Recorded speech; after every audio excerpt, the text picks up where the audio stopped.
I wanted to give an example. I wanted to read an example from Isaiah that'll help you see how Old Testament prophecy that was descriptive of a particular event in the prophet's time is re-imaged and reused by John to describe events in his time, or possibly in the future.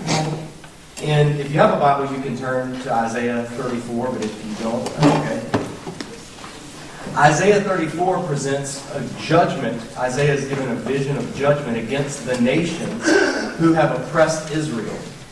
And one of the nations was Israel's neighbor just to the south, Edom. They were the descendants of Esau, Esau was Israel's brother, Israel being Jacob. And the Edomites became an enemy of Israel to the point that whenever Israel would experience hardship or exile by Babylon or war or anything like that, it's almost, you get the sense that Edom would come in and kind of take advantage of them while they were at their weakest. They would loot, they would pillage, they would attack. They were anything but helpful and faithful to their kinsmen. And so Isaiah gets a vision in chapter 34 of God's judgment against those nations. Isaiah doesn't just pick God judging against Israel or against Babylon. God's judgment is just, and it's far-reaching. And in Isaiah 34, we hear him say, "Come near, you nations, and listen. Pay attention, you peoples. Let the earth hear and all that is in it, the world and all that comes out of it. The Lord is angry with all the nations. His wrath is upon all their armies. He will totally destroy them. He will give them over to slaughter. Their slain will be thrown out, and their dead bodies will send up a stench. The mountains will be soaked with their blood. All the stars of heaven will be dissolved, and the sky rolled up like a scroll. All the starry hosts will fall like withered leaves from the vine, like shriveled figs from the fig tree." You see, the image that John pulls from in Revelation is something that Isaiah has already said.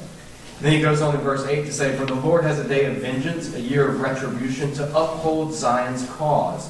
Edom's streams will be turned into pitch, her dust into burning sulfur. Her land will become a blazing pitch. It will not be quenched night and day. Its smoke will rise forever. From generation to generation, it will lie desolate. No one will ever pass through it again." He goes on to describe how Edom, this nation, will just become completely desolate when God judges it. And then down in verse 16, "Look in the scroll of the Lord and read. None of these will be missing. No one will lack her mate, for it is his mouth that has given the order, and his spirit will gather them together. He allots their portions. His hand distributes them by measure. They will possess it forever and dwell there from generation to generation." Again, the image of the God and the scroll and his word, and that being part of judgment. So these are all themes that the Old Testament was familiar with. And then in verse 35, after that picture of horrible judgment, it gives the flip side, which is the joy and vindication of God's people who he vindicated. Verse 5 of chapter 35 says, "Then the eyes of the blind will be opened, and the ears of the deaf unstopped." Okay? Jesus, does that ring a bell, what he was doing? "Then the lame will leap like a deer, and the mute tongue shout for joy. Water will gush forth in the desert, and streams in the desert. Burning sand will become a pool, the thirsty ground, bubbling springs. In the haunts where jackals once lay, grass and reeds and papyrus will grow." And so it talks about this restoration, not just this destruction of Edom as a horrible nation that had oppressed Israel and their land being made desolate, but Israel's land, which had been made desolate, being restored and refreshed and rejuvenated and renewed. That's the picture that Isaiah saw in his vision of big picture what God was doing. What we see in Revelation is that John picks up these images, transforms them, or applies them to the future judgment coming that God's going to do on the nations in his day. So these Old Testament images can have multiple reference because Old Testament prophecy wasn't as much about prediction as it was about revealing God's will, his stance on people, how he judges, how he views. It was about speaking God's truth rather than predicting future actions. There were some predictions, but the primary emphasis was the present, getting people to change in light of these warnings. And John is in the line of Old Testament prophets in using the same tactics. He's presenting these dire images to get people to change, to get people to hear and obey the words in this book.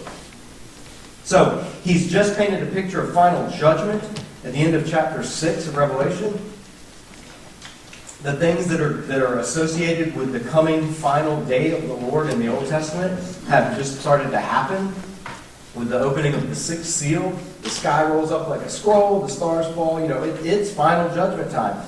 And the question that the terrified inhabitants of the earth scream out as they're crying and realizing that they can't stand before the wrath of the Lamb, which is an ironic phrase if there ever was one, they cry out, the great day of their wrath has come, who is able to stand? And then as if on cue, John gets another vision, chapter 7. After this, I saw 4 angels standing at the 4 corners of the earth, holding back the 4 winds of the earth, so no wind could blow on the earth, on the sea, or on any tree. Then I saw another angel ascending from the east, who had the seal of the living God. He shouted out with a loud voice to the 4 angels who had been given permission to damage the earth and the sea. Do not damage the earth or the sea or the trees until we have put a seal on the foreheads of the servant of our God. So, before this final whatever is about to be unleashed in this vision, John is given a vision of God saying, hold on, before it all goes down, let me mark out who's mine. Let me seal who are mine. And this comes from Ezekiel chapter 9, where Ezekiel is given a vision and God's faithful are sealed, are marked, are spared from spiritual destruction, even though they undergo the physical destruction of Jerusalem. They're seen as protected from the destruction that really matters, which is the judgment of God. And so scholars have said in Revelation chapter 7, this sealing that we're about to see of his servants is a sealing and a protection not from necessarily temporal earthly hardship, because John's already seen when the opening of the 5th seal, the souls crying out and him saying, hey, there's still more people to come that are going to be martyred. More people are going to die. More Christians are going to suffer physically. But what we see in this chapter is they are sealed and protected and marked out as God's spiritually. So that while they have every right to fear the first death because it's scary and painful and no one should look forward to death in that sense, they don't have to fear the second death, the one that really counts, the eternal death. And that's what gave the martyrs hope in the face of their oppressors. That's what gave the Christians hope in the Colosseums as they were being thrown into the lions. Well, here again in verse 4, John is going to hear something. And what he hears is not going to be the same as what he sees. Just like in chapter 5, he heard conquering military image, and then he turned and looked and he saw a slaughtered lamb. In chapter 7, verse 4, I heard the number of those who were marked with the seal. 144,000 sealed from all the tribes of the people of Israel. From the tribe of Judah, 12,000 had been sealed. From the tribe of Reuben, 12,000. Gad, 12,000. Asher, etc., etc. He lists all the tribes as being sealed, and all the tribes of Israel. So the image that he has here, whenever in the Bible, there are a few times where you see lists like this of tribes and their numbers. You see it in Numbers 1, Numbers 18, Numbers 20, 2 Samuel 24, and 1 Chronicles 27. This is a military census. Whenever Israel would take a census, it was to determine the number of fighting men. That's why the census only counted men, fighting-aged men and older. It didn't include women and children. So if you read through the book of Numbers, the lists of the tribes, and this many thousand from this tribe, this many thousand from this tribe, it was the tribe of Israel's army.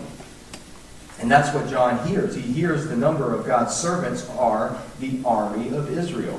And the numbers are significant because 12,000 or 144,000, that's 12 times 12 times 1,000. Some people have said that's the reference to the 12 apostles and the 12 tribes of Israel times 1,000. 1,000 being a number, like we talked about, that just means a huge amount. It's still countable, but it's a large number. In Hebrew, 1,000 is the highest number that there's an actual word for. After that, you have to start adding words together to get higher numbers. And so possibly what he hears is 12,000 from each tribe of Israel. And John, being familiar with the Hebrew Bible, would have known this is a military census of Israel, just like in Numbers, just like in Samuel, just like in Chronicles. And it's interesting that there's in this tribe list, the tribe of Dan is not mentioned, but rather instead of the tribe of Dan, there's the tribe of Joseph. And you can read the commentaries for more discussion on this, but by this time, some people say by this time in Christian history, there was a tradition that the Antichrist would come from the tribe of Dan, and so the tribe of Dan was sort of dropped from lists of the tribes, but in order to keep the number 12, they had to add Joseph in as a tribe, even though he wasn't a tribe. So there's some discussion on that, and it can get technical, and the short answer is nobody knows exactly why, but all the tribe lists throughout Scripture, they're never in the same order, and they don't always include the exact same tribes that are listed. There's always some variation, so whatever significance that may have. But what is significant is which tribe is listed first. Judah. Yeah. When Israel was preparing to march out for war, at the very beginning, in the book of Numbers, when they were ordered as a people, and God orders them and sets their camp up and gives them directions, when you march to war, Judah will be at the front of the line. Judah will be the first tribe in marching formation when you go to war. And that's what we see here. So this is an image of a military army of Israel. That's what John hears. But John looks. And what does he see? After this I looked, verse 9, and behold, an enormous crowd that no one could count, made up of persons from every nation, tribe, people, and language, standing before the throne and before the Lamb, dressed in long white robes with palm branches in their hands. So he just heard 12,000 from each tribe of Israel. When he turns and sees it, it's no longer 12,000. It's no longer 144,000. It's an uncountable number. And it's not just from the tribe of Israel, or the tribes of Israel. It's from every tribe, nation, people, and language. Now, some commentators have seen that the difference in these two images is so stark that it must be referring to two different people. And you'll read about how this is the 144,000 are the Israelites who come to faith in Jesus after the rapture, or something like that. And that the multitude are the heavenly people of God, or something like that. Well, if you're going to say that because the image is so different, that 144,000 have to be a different crowd than the innumerable multitude, then you've got to say that the Lion of Judah has to be different than the Lamb of God, because those images are just as contradictory. Unless, in the nature of revelation, what you hear is not always what you see. Rather, the reality that you see is described by the title that you hear. So, Jesus truly conquered and was the Messiah, the conquering Lion of Judah, through being slaughtered. Through death, he conquered death. Well, then God's servants who he seals, his people who he protects, his end times army, the people of Israel, in reality, are people from every tribe, language, people, and nation who follow the Lamb. And in chapter 14, we'll see the 144,000 pop up again, and it specifically says, these are the ones who follow the Lamb. So, John sees that the people of God, the servants of God, are depicted just like the Messiah. They're spoken of in military conquering imagery.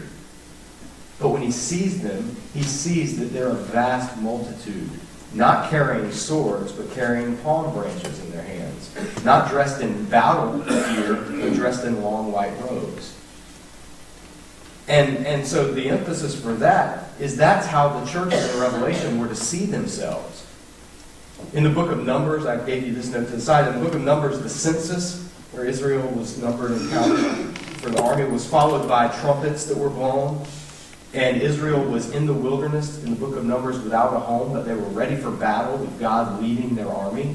That's what you see in the book of Numbers. Well, John is depicting the church that way, or God is giving John a vision of the church that way, so that the church will see itself as the continuation, as the church is in the same position as Israel was when God first called them out as a people, out of Egypt, out of slavery, into freedom, but they're in the wilderness. The church doesn't have a home of its own. The church is because it won't until the new heavens and the new earth arrive. There's a wilderness time.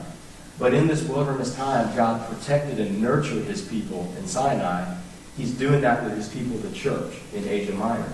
He's nurturing and protecting. And so they're to see themselves in this military sense. They're to see themselves, Richard Bauckham, one of the top New Testament, especially regarding Revelation, he wrote this is a more technical study called The Climax of Prophecy, and he wrote a simplified volume of it called The Theology of the Book of Revelation, and it condenses some of this stuff. But he argues in that, or he makes the case that Revelation functions to the early Christians the way that in the Dead Sea Scrolls, there was a scroll called the War Scroll, and it was descriptive of, it basically described the final end times battle and the army of God's people, the righteous conquerors, and how they were to be ready for military action. And so they moved out into the desert, the Qumran community out by the Dead Sea, and they sequestered themselves, men and women, from one another, because to be ready for the army, to fight in battle according to the Torah, there had to be a period where you refrained from sex for a number of days in order to be spiritually and symbolically purified and ready to fight, consecrated to God, etc. Well, the Qumran community, the Dead Sea Scrolls community, took this very literally. They went out into the desert, into the wilderness. They got themselves ready. They lived in readiness for the coming of the Messiah, who would lead God's army of righteous against the evil powers of wickedness, and they ended up fading into obscurity in history. But they had that document, the War Scroll, that taught them and that told them, you can read it, you can go online and find the Dead Sea Scrolls, read the War Scroll, and it had all the regulations. Well, Richard Bauckham says Revelation is the same thing for Christians, only instead of a call to military readiness, it's a call to spiritual watchfulness. And it uses military imagery to convey the importance of nonviolent conquest by Christians, of nonviolent conquering.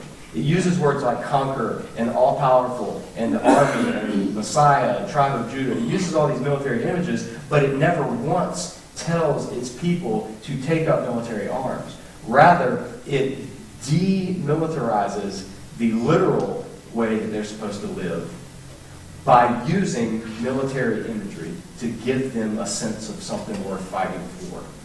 And I think he's, if not right on, I think he's pretty close, because Revelation is laced with military imagery, but it's always a call to nonviolence and martyrdom. And so martyrs saw themselves not as helpless victims of an evil empire, but as soldiers in the army of Jesus, faithfully following their general, going the path that he went. And Revelation does use war imagery to give a sense of battle, a sense of epicness in its readers, and that would inspire them, something worth fighting and dying for, or rather something worth fighting by dying for. That's the image Revelation paints. So John sees this multitude. Verse 10, he sees that they're shouting in a loud voice, "Salvation belongs to our God, to the one seated on the throne, and to the Lamb."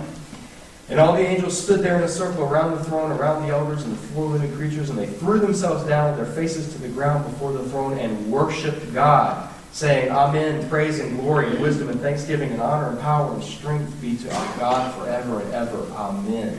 So again, you get this sense of worship, of John seeing these seven seals open, and now before we get to the seven trumpets judgment, we're back up in heaven and worship. Worship breaks into the vision after these earthly events, these earthly destruction. We're led into God's throne to worship.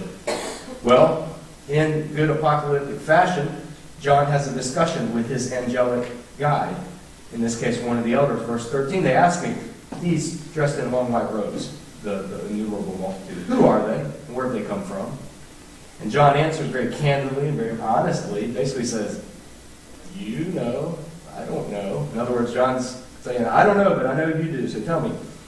Well, he said to me, These are the ones who have come out of the great tribulation. There's that word again, flipseos. They have washed their robes and made them white in the blood of the Lamb. For this reason, they are before the throne of God, and they serve him day and night in his temple. The one seated on the throne will shelter them. And it literally says he will, it uses the verb skenao, which means to dwell or to tabernacle. It's the word for the tabernacle. He will shelter them. They will never go hungry or be thirsty again. The sun will not beat down on them, nor any burning heat, because the Lamb in the middle of the throne will shepherd them and lead them to springs of living water, which is what we just read in Isaiah a little bit earlier. And God will wipe away every tear from their eyes. So, when the identity of this innumerable multitude, who's described as 144,000 soldiers of Israel, but in reality is an innumerable multitude from all tribes, when he sees them, he's given a glimpse. John's given a glimpse of the final reward that will be fully labeled and spelled out in chapters 21 and 22. He's given a hint. And he's also told these are the ones coming out of the great tribulation. Like we said last night, the tribulation isn't something that's going to happen in the future. It's something that began when Jesus ascended. And the ones who come out of it, the faithful who follow Jesus, even by giving their lives, those are the ones who are seen as part of God's people, this vast multitude that nobody can count. And the promise of God is that he will tabernacle over them. He will dwell with them. He will shelter them. So, the final, we've gone through the 6 seals, and before the final seals open, it's like takes us up to the edge of final judgment and draws in images from Isaiah and from Joel and from these cataclysmic judgments. It looks like the end, but then we're assured that those who God has marked out, who sealed as his own, won't experience that final judgment. They'll experience final bliss and joy and eternity with him, shepherding them, leading them, dwelling with them. Right when we get to that, we expect, okay, when the 7 seals open, then boom, that's the end. But again, no, John's going to let us see it now from a different angle, and he's going to use a different imagery. Just like when Israel was in the wilderness in Numbers, and the trumpets were about to blow, which was signal for them to move out as an army, John now sees, after this, angels who are about to blow some trumpets. Now when the Lamb opened the 7th seal, there was silence in heaven for about a half hour. So we're expecting something amazing. We're expecting something that'll just blow you away. And then we see silence. Now, some have noted that in Daniel 4 and Zechariah 2 and Zephaniah 1, that there described silence preceding this final judgment, or silence precedes judgment by God. In other words, it's kind of like this hush before the storm, calm before the storm, before things really let loose. And instead of getting to the final deliverance, the 7th seal opens up into a sequence of 7 trumpets. And we're going to see, again, 4 trumpets blowing quick back-to-back in succession, and then what happens after that. So, chapter 8, verse 2, I saw the 7 angels who stand before God, and the 7 trumpets were given to them. Another angel holding a golden censer came and was stationed at the altar. A large amount of incense was given to him to offer up with the prayers of all the saints on the golden altar that is before the throne. The smoke coming from the incense, along with the prayers of the saints, ascended before God from the angel's hand. This is image from in Leviticus 16, the Day of Atonement. Part of the ritual that would happen was incense would be offered on the altar. Incense would be burned, and smoke would fill the Holy of Holies, and the priest would make the smoke go everywhere, and that smoke symbolized the prayers of God's people rising up to God, and God hearing their prayers, hearing their repentance, literally smelling their repentance, smelling the incense of their sacrifices. And that was all part of God's picture he was painting of him hearing, forgiving, offering atonement, all of these images. John sees this now in the heavenly realm. He sees these angels, and they're dressed like priests, and they're holding the censers that the priests would have used, the Levites would have used. And he sees a heavenly Day of Atonement ceremony, or at least part of it. And so, then, in verse 5, the angel took the censer, filled it with fire from the altar, and threw it to the earth. And there were crashes of thunder, roaring, flashes of lightning, and an earthquake. These are all, again, these images that are associated with a theophany, with God appearing to act. These are images that would evoke final judgment. But we see it's not final judgment. Now the 7 angels holding the 7 trumpets prepared to blow them. Then verse 7, the first angel blew his trumpet. There was hail and fire mixed with blood. It was thrown at the earth, so that a third of the earth, not a fourth now, we've stepped up in intensity, a third of the earth was burned up. A third of the trees were burned up, and a third of all green grass was burned up. Now, here's the question, again, for the literalist, or for the one who says this is all just chronological, is where does all this grass and trees and all this come from? If back in the last chapter it was all moved away and done away with at the opening of the 5th seal. So if you read Revelation chronologically, you've got to come up with all kinds of exegetical gymnastic maneuvers to make it all fit. What we see in these trumpet judgments is that all of the imagery is now going to shift, and it's going to come primarily from the Exodus plagues. It's going to come primarily from the judgment on Egypt. The Exodus will prove to be a foundational symbol and event for understanding Revelation. Because in the Exodus, that's where God rescued his people from an oppressive empire, who he even described later in the prophets as being like a great dragon or a pursuing serpent, is how he described Pharaoh. And God used his judgment on that nation, not just because he hated Egyptians, but we saw in Exodus, if you remember reading through it, as a result of the signs and their increasing nature and their getting bigger and bigger and more severe, a lot of the Egyptians came to faith in God. If not full faith in joining Israel when they came out as a mixed multitude, they at least went to Pharaoh and said, hey, let them go. God's on their side. So the judgments and the signs brought about repentance, brought about the fear of God, and that was the intention. And all but those whose hearts were completely hardened were able to see this. And in Revelation we'll see that as well. All of those whose hearts are hardened are the ones who continued, as the judgments get more severe, their determination to resist God and their hatred of God and of the Lamb becomes more severe. Whereas others are moved to repentance and to turning to God. So these trumpet judgments and the later bowl judgments that will come, they're going to have a lot in common with the Exodus plagues. Blood, hail, darkness, thunder, lightning, all of these, you're going to see these recurring themes. The second angel, he blows his trumpet, something like a great mountain of burning fire was thrown into the sea, and a third of the sea became blood. There's an Exodus symbol. A third of the creatures living in the sea died, and a third of the ships were completely destroyed. It's interesting that in Isaiah 14:12, Babylon is described as the great burning mountain, and its judgment is depicted as coming swiftly and being overturned. And so John's tying in imagery of the judgment of Babylon with imagery of the judgment of Egypt, all to describe possibly imagery of the judgment of Rome or the future empire, whatever that may be. Then the third angel blew his trumpet, and a huge star burning like a torch fell from the sky. It landed on a third of the rivers and on the springs of the water. And the name of the star is wormwood. So a third of the waters became wormwood, and many people died from these waters because they were poisoned. Wormwood is a type of bitter herb or root, and it can turn water bitter and poisonous. It's where C.S. Lewis got the name, by the way, the Screwtape Letters. His nephew is wormwood. That's where this comes from. Then the fourth angel blew his trumpet, and a third of the sun was struck, and a third of the moon, and a third of the stars. Now wait, all the stars already fell from heaven, right? Again, not in Revelation. In Revelation, it's not literal, it's not chronological necessarily. So that a third of them were darkened, and there was no light for a third of the day, and a third of the night likewise.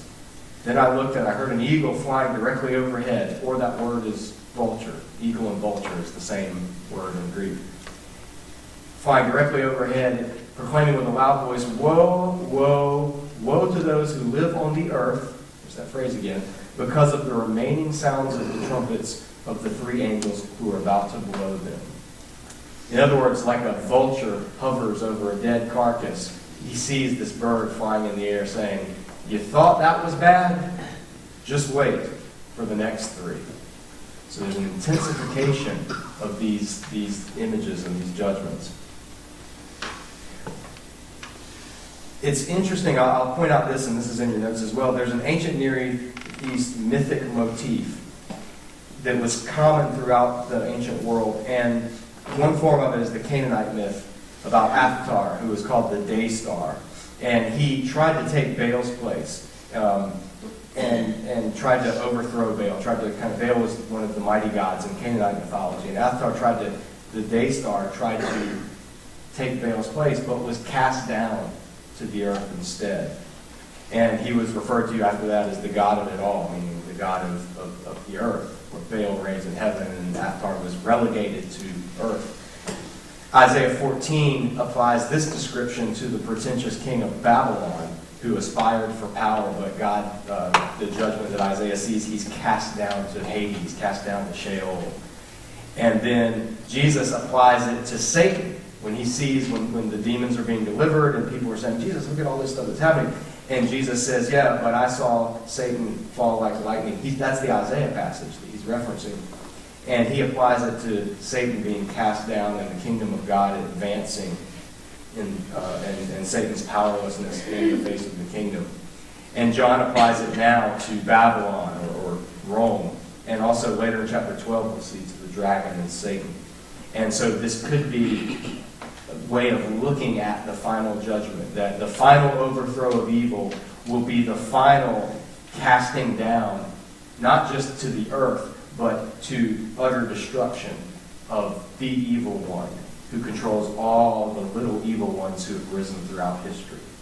And so Jesus can take imagery that in the Old Testament applied to the king of Babylon, and he can say, yep, and that's how Satan is being treated right now through my ministry. He's being thrown down. He's being judged. And then John can take that and say, and that's how Rome will be cast down when God judges them.